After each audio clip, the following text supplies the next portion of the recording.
Boa tarde, gente. Tudo bem? Hoje nós usamos esse bate-papo para a nossa meditação. Ou seja, a proposta é que nós pensemos sobre a humildade de Maria, né? Essa humildade que nos cativa, nos dá força e nos faz pensar sobre também a nossa humildade, nosso relacionamento com Deus, né? Não basta ser só ter essa devoção tão grande a Nossa Senhora, né? Que eu digo de que é tão bonito, né, a devoção. Mas devoção maior é quando nós conseguimos expressá-la tentando viver no dia a dia, no relacionamento com os outros, as virtudes de Nossa Senhora. Por isso, nós queremos pensar nessa grande virtude da humildade. De todas as virtudes, é a humildade o fundamento e a guarda com razão nos sermões sobre a Salve Rainha. Sem humildade não há virtude que possa existir numa alma. Possua, embora todas as virtudes, fugiriam todas a lhe fugir à humildade.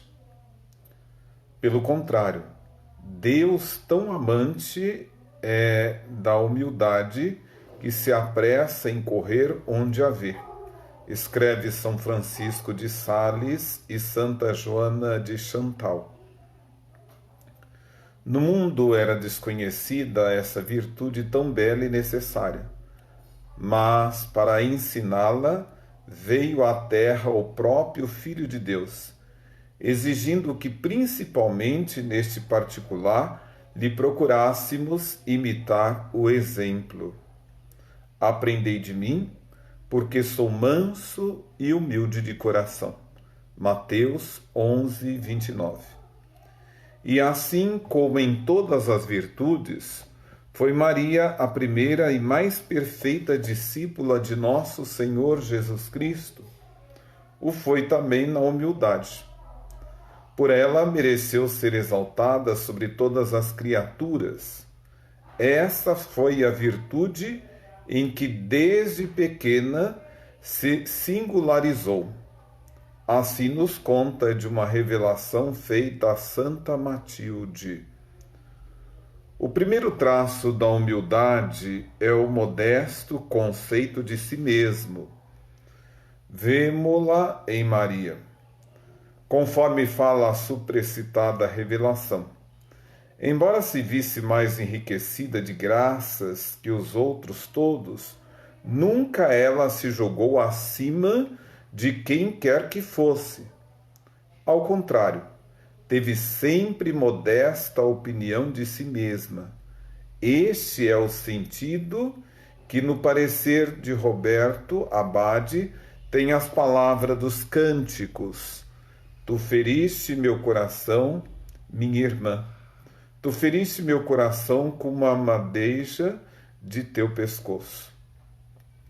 O humilde conceito de si mesma foi o encanto com que Maria prendeu o coração de Deus. Não podia, é claro, a Santíssima Virgem julgar-se uma pecadora, pois, na frase de Santa Teresa, a humildade é a verdade. E Maria tinha consciência de nunca haver ofendido a Deus. Não é também que deixasse de confessar a preferência com que Deus lhe concedera maiores favores do que as demais. Para humilhar-se ainda mais, reconhece o coração do humilde as singulares dádivas do Senhor. A nítida compreensão da infinita grandeza e dignidade de Deus, porém, aprofundava na Virgem o conhecimento da própria pequenez. Por isso, mais que ninguém se humilhava, dizendo com a esposa dos cânticos: Não olheis para o ser morena, porque o sol me mudou a cor. O que, segundo São Bernardino, significa: comparando-me com Deus, me vejo toda escura. Segundo o mesmo santo, jamais ela perdia de vista a grandeza de Deus e o seu próprio nada. Vendo-se uma mendiga, revestida de custosas vestes que lhe foram dadas, não se envaidece, mas antes se humilha ao contemplá-las diante de seu benfeitor. Justamente essa presença fala a recordar sua pobreza. Assim a Virgem, quanto mais enriquecida se via, mais se humilhava. Lembrava-se sem cessar de que tudo aquilo era dom de Deus. Daí a sua palavra a Santa Isabel de Turígia: creia-me, filha, sempre me tive pela última das criaturas, indigna das graças de Deus. Exatamente por isso, conforme São Bernardino, nunca houve no mundo criatura tão sublimada como Maria, porque nunca ninguém a igualou em humildade. Também é feito da humildade ocultar os dons celestes. Nem a São José quis a Senhora revelar a graça de se haver tornado mãe de Deus. O pobre esposo viu como ela ia ser mãe e necessitava de esclarecimentos que o libertassem de cruciantes suspeitas da honestidade da esposa e dele afastassem vexames e confusões. De um lado, José não podia duvidar da castidade de Maria e de outro ignorava o mistério da encarnação. Resolveu, por isso, deixá-lo ocultamente para sair de tão embaraçosa situação. Tê-lo-ia feito certamente se o anjo não lhe houvesse revelado que sua esposa se tornara mãe por obra do Espírito Santo. O humilde recusa os louvores, referindo-os todos a Deus. Tal foi o procedimento de Maria, ao perturbar-se diante dos louvores que lhe dirigia o arcanjo São Gabriel. E foi outro, talvez, o seu procedimento, quando Isabel a chamou de bendita entre todas as mulheres e de mãe do Senhor. Imediatamente Maria atribuiu toda a glória a Deus, respondendo no seu humilde cântico: a minha alma engrandece ao Senhor. Vale como se dissesse: Isabel, tu me louvas, porém eu louvo ao Senhor, a quem unicamente é devida toda a honra. Tu te admiras de vir eu a ti, mas eu admiro a bondade divina na qual tão somente meu espírito se alegra. Louvas-me, porque eu acreditei, mas eu louvo a meu Deus que quis exaltar o meu nada. Não na baixeza de sua serva pôs os seus olhos. E esse o motivo por que Maria disse a Santa Brígida: porque me humilhei tanto, ou porque mereci, minha filha, uma tão extraordinária graça? Só porque estava plenamente convencida de não valer nada, de não possuir algo de mim mesma. Procurava por isso o louvor de meu Criador e benfeitor, e nunca o meu próprio. Admirado de tanta humildade em Maria, exclamava o pseudo Agostinho: ó realmente abençoada humildade, que fez um Deus nascer para nós, homens, que abriu o paraíso e livrou as almas do inferno. A mãe intercessora, a mãe que intercede. É de Ricardo de São Lourenço a sentença: Maria protege-nos sobre o manto da humildade. O mesmo queria ela dizer a Santa Brígida com as palavras: vem também tu, minha filha. e esconde-te debaixo do meu manto, que é a humildade. Eis aí o convite de Maria a Santa Brígida e que se renova a todos nós. Esconder-nos debaixo do manto de Maria, que revela toda a humildade. E ajuntou que a meditação de sua humildade era um manto bom e aquecedor. O manto aquece só quem o traz, não em pensamento, mas em realidade. Assim também minha humildade aproveita só aqueles que se esforçam por imitá-la.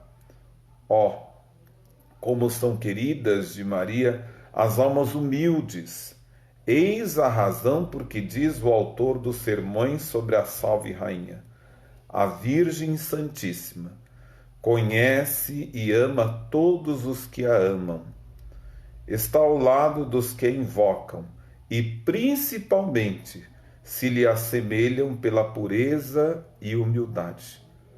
A razão da nossa devoção a Nossa Senhora se encontra justamente aí.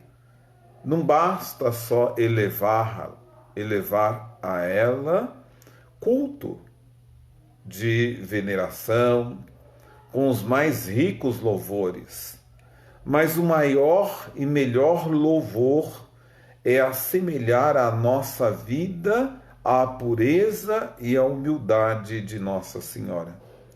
Martinho d'Alberto, jesuíta, costumava varrer a casa e juntar o lixo por amor da Virgem. Apareceu-lhe um dia a Mãe de Deus, refere o padre Nirenberg. Agradeceu-lhe esse obséquio, dizendo: como me é agradável a humilde ação. Como me é agradável a humilde ação que praticas por amor de mim. Aí me recordo da espiritualidade do movimento de Schoenstatt, nessa concepção mariana. E é justamente nessa espiritualidade do movimento de Schoenstatt que eu renovei a minha consagração e fiz publicamente essa consagração a Nossa Senhora. Tente, no dia a dia da sua vida, com as suas ações, assemelhar essas ações à vida de Nossa Senhora, na humildade, no serviço e no amor, fazendo tudo para a maior glória de Deus. Assim, pois, ó minha rainha, não podereis ser vosso filho se não for humilde.